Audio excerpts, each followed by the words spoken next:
নগাঁও আৰু মৰিগাঁৱৰ সীমামূৰীয়া জাজৰি অঞ্চলৰ সদৌ অসম গৰীয়া মৰীয়া দেশী জাতীয় পৰিষদৰ উদ্যোগত অনুষ্ঠিত কৰা হয় জুবিন গাৰ্গৰ শ্ৰদ্ধাঞ্জলি অনুষ্ঠান। অসমৰ কিংবদন্তি গায়ক জুবিন গাৰ্গৰ অকাল মৃত্যুত সমগ্ৰ ৰাজ্য শোকাভিভূত। জাজৰিৰ মাছথলত শিল্পীগৰাকীৰ প্ৰতি গভীৰ শ্ৰদ্ধাঞ্জলি জ্ঞাপন কৰিলে জাজৰি সদৌ অসম গৰীয়া মৰীয়া দেশী জাতীয় পৰিষদে। জাজৰি আঞ্চলিক সমিতিৰ উদ্যোগত এক নীৰৱ শ্ৰদ্ধাঞ্জলি অনুষ্ঠান অনুষ্ঠিত হৈ যায়। অনুষ্ঠানত শিল্পীগৰাকীৰ প্ৰতি সন্মান জনোৱা হয়। স্থানীয় লোকসকলে তেওঁৰ গীতৰ সৈতে মিলি গায়কজনৰ স্মৃতিচাৰণত অংশগ্ৰহণ কৰে। বক্তাসকলে এই সময়ত উল্লেখ কৰে, জুবিন গাৰ্গ কেৱল এজন গায়ক নহয়, অসমীয়াৰ হৃদয়ৰ স্পন্দন আৰু সংস্কৃতিৰ এক অমূল্য সম্পদ।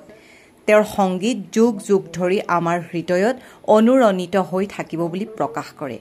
বটদ্ৰৱাৰ পৰা মেহদী জামানৰ ৰিপৰ্ট, এনি এক্সপ্ৰেছ।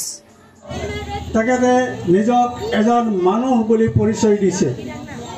তেখেতে কৈছে যে মই নহয় হিন্দু, নহয় মই মুছলমান, নহয় মই খ্ৰীষ্টান, নহয় মই বৌদ্ধ, মই জুবিন গাৰ্গ এজন মানুহ।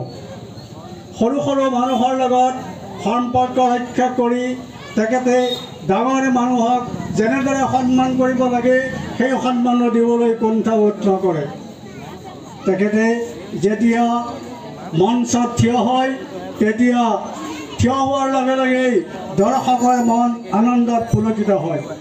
এনেকুৱা মঞ্চ দেখা পাইছোঁ য'ত হয়তো জুবিন গাৰ্গ শাৰীৰিকভাৱে অসুস্থ, তেওঁ হয়তো গীত পৰিৱেশন কৰিব নোৱাৰে, তথাপিতো দৰ্শকে তেখেতক মঞ্চত এবাৰ উঠাটো বিচাৰিছে। সদৌ অসম গৰীয়া মৰীয়া দেশী জাতীয় পৰিষদৰ নগাঁও আৰু মৰিগাঁৱৰ জাজৰি আঞ্চলিকৰ সহযোগত জুবিনদাৰ শ্ৰদ্ধাঞ্জলি অনুষ্ঠান আয়োজিত কৰিছে। আমি ইয়াত সমবেত হৈছোঁ। আমি এইখিনি মুহূৰ্তত দুটা কথাই ক'ব খোজোঁ। আমি সকলোৰে অতি মৰ্মাহত হৈছোঁ, দুখ পাইছোঁ। অসমৰ এগৰাকী প্ৰকৃতযশা হাৰ্টথ্ৰব আমি গায়কক হেৰুৱালোঁ। জুবিনদাক হেৰুৱাই সদৌ অসমবাসীৰ লগতে জাজৰিবাসীও বিড়ম্বন হৈছে। যোৱা ৰাতি আমি লক্ষ্য কৰিছোঁ প্ৰায় ৰাতি 12টা-1টা বজালৈকে সমস্ত জাজৰিক যুৱক যুৱতী, পুৰুষ মহিলা উভয়েৰে ৰাস্তাত মিছিল উলিয়াই তেওঁলোকে মৌন সমদল কৰিছে, তেওঁলোকে জোৰ লৈ সমদল কৰিছে। তেওঁলোকে জুবিনদাৰ অমৰ হওক এই ধ্বনিৰে আকাশ এটা মুখৰিত কৰিছে। আজিও ইয়াত মুখৰিত হৈছে জুবিনদা অমৰ হওক।